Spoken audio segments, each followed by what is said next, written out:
Hey guys, this is Elias with Softlight, and in this video we are going to import JetEngine custom fields using an XML file and of course WPL import. Now guys, to get started we need our import file, and we have several ways of getting that. We could use an existing file from a previous import, right? We could download a file via URL or FTP, or we could upload a file directly from our computer, which is what I'm gonna do. Alright, now guys, here we need to decide whether we want to create new items or update existing ones. Now let me show you, we don't have any properties on this side, which is the post type we want to import in this example. And since we don't have any properties, it doesn't really matter, because we can also create new items using the existing items import.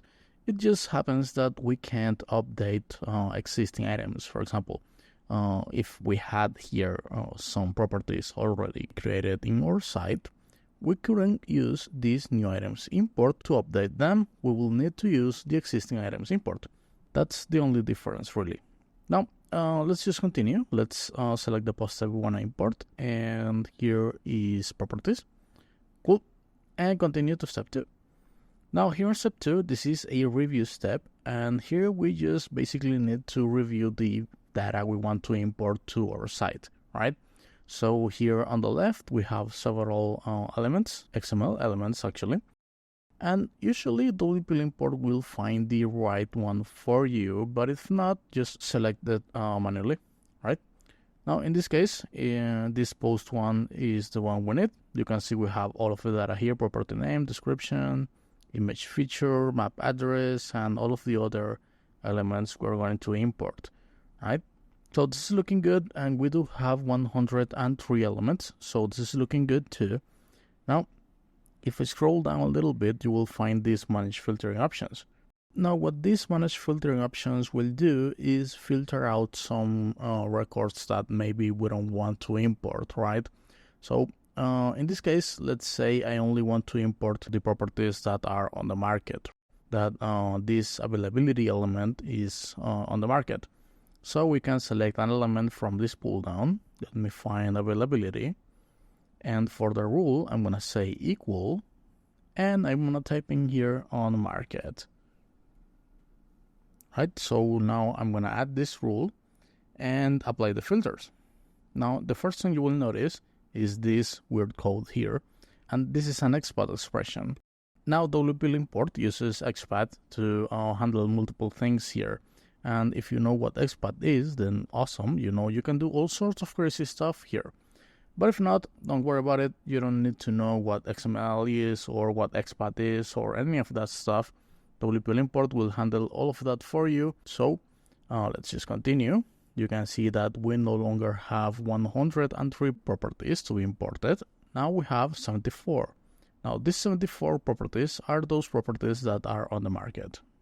So this covers things here on step 2. So let's move on to step 3.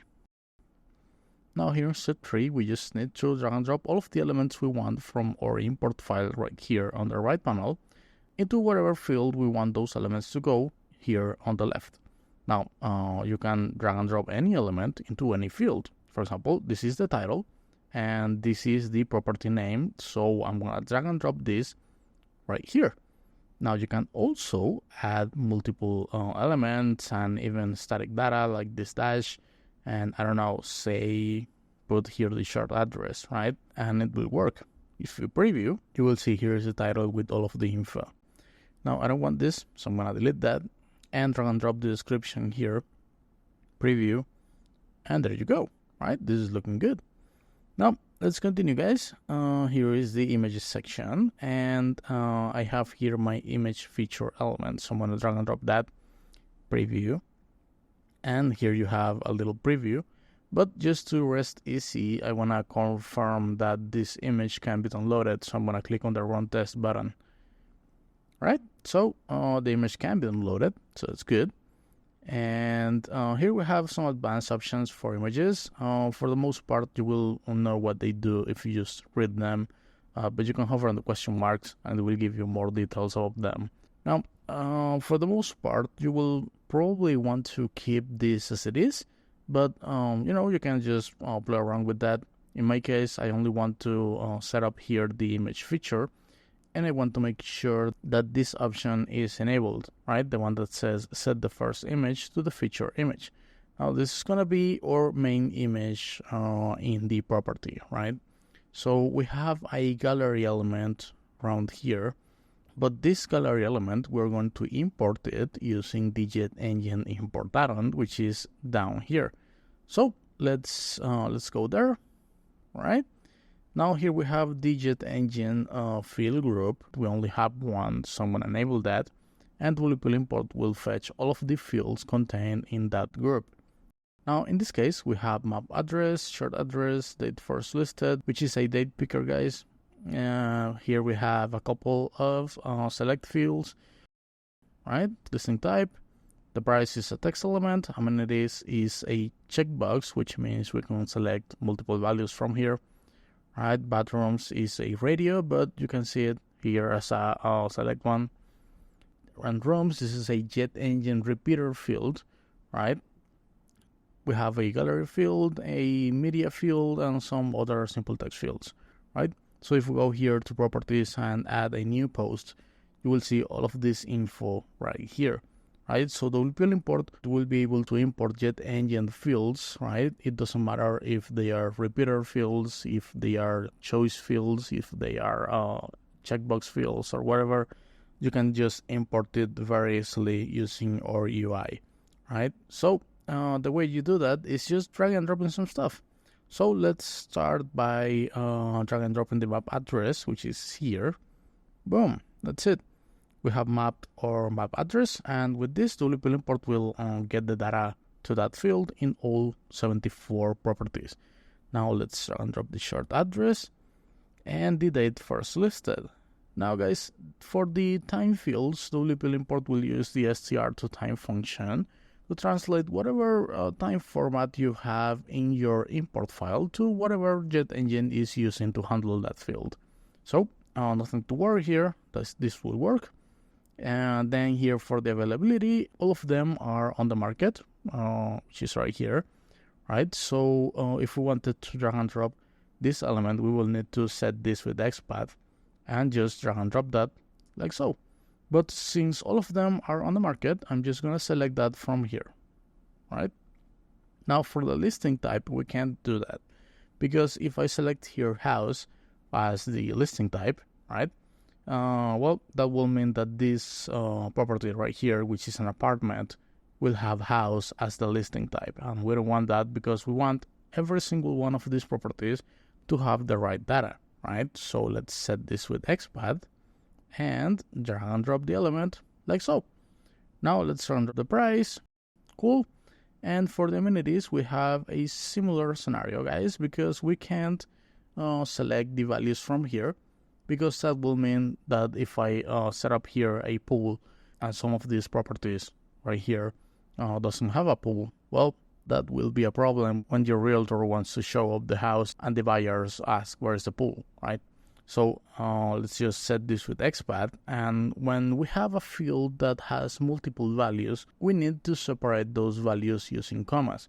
Now, this is the format I have here in my import file, right? You can see pools, pets allowed, gyms, bike storage areas, laundry facilities, and whatnot. And all of these elements are separated with commas.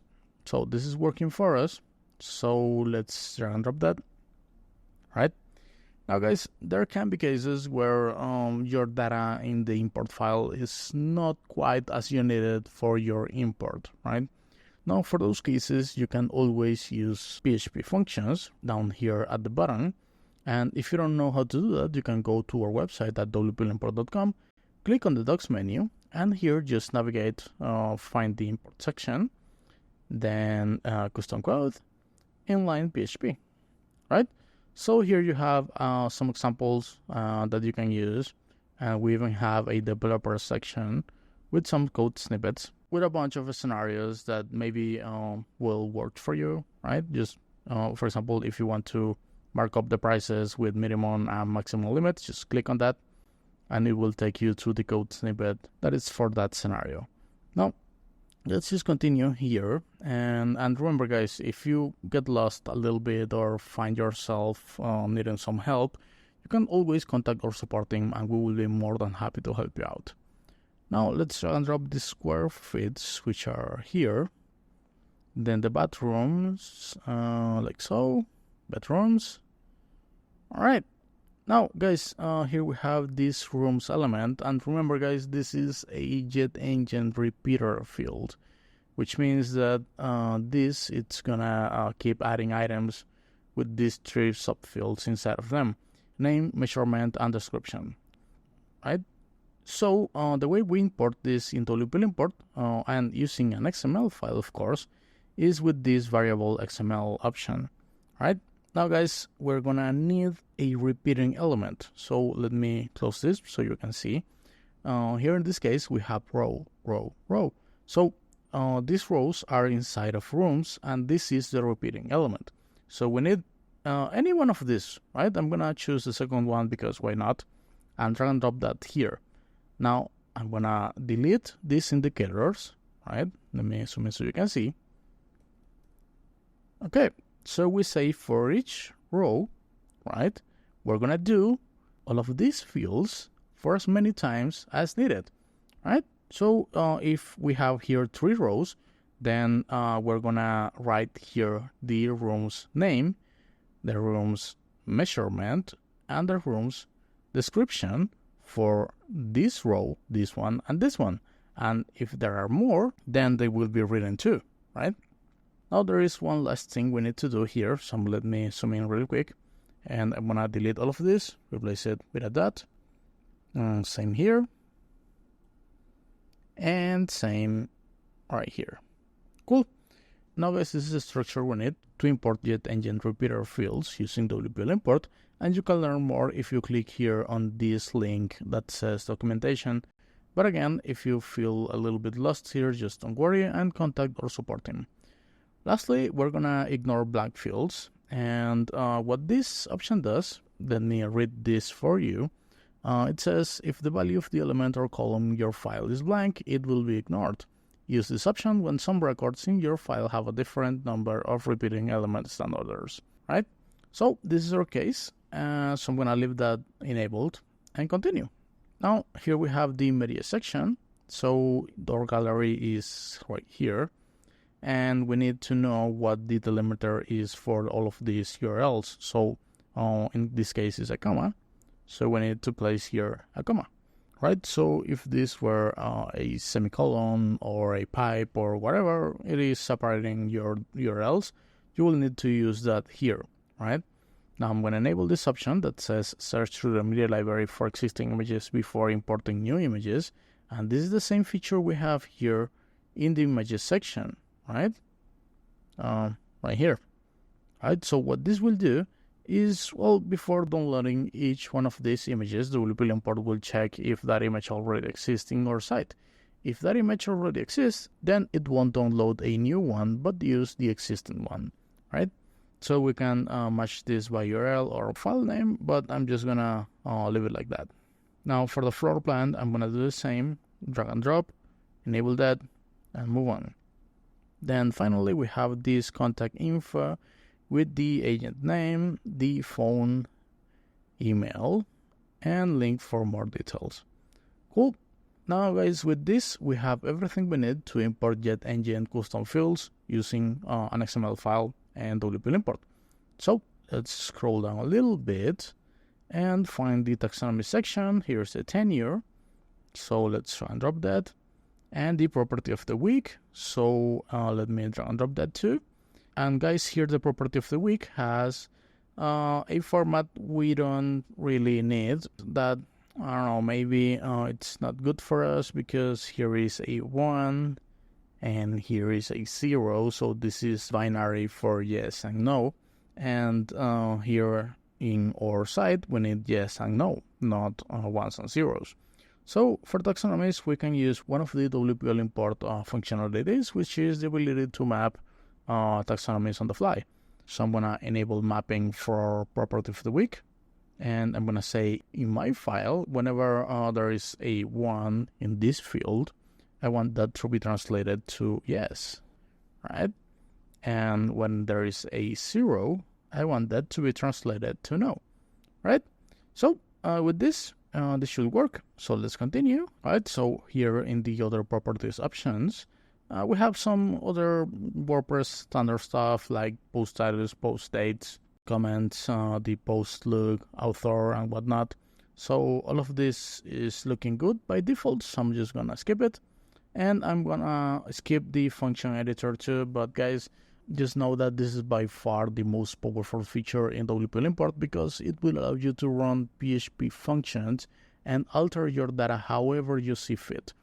Now you have a lot of flexibility here. You just need to know a little bit of PHP, or maybe you can even use ChatGPT, right? And run your functions here following this guide. This guide right here, custom code, inline PHP, right? This one. Cool. Now let's continue to step 4. And here on step 4, we need a unique identifier. Now guys, this unique identifier is, well, pretty much what it says. We need something that's unique and that identifies each one of these records as unique. So if you don't want to overthink this too much, you can just click on the auto detect button and WPL import will choose the right one for you. Now you can also drag and drop some elements here to make this more unique, but generally speaking, it should be good with the auto detect button, right? Now these other options are pretty much self-explanatory, so if you read them, you will know what they do. For example, this one that says create new properties for records newly present in this import file.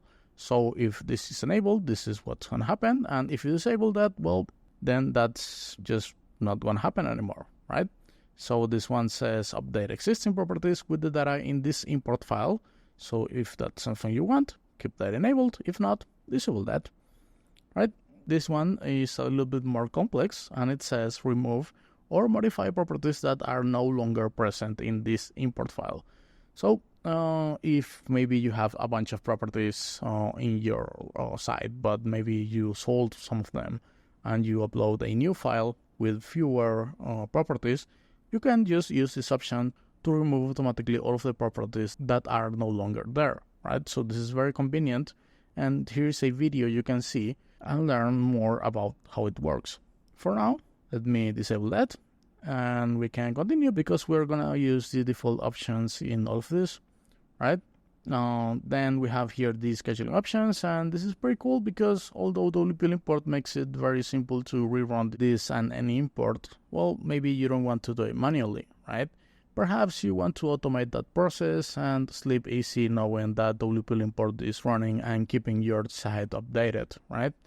Well, you have two options for that. You have our automatic scheduling service, which is a paid service, and you will be able to schedule your imports right here from the WordPress UI. Now we have one other option. If you don't want to subscribe to that, you can always use cron jobs. And cron jobs are free. They're just a little bit more technical.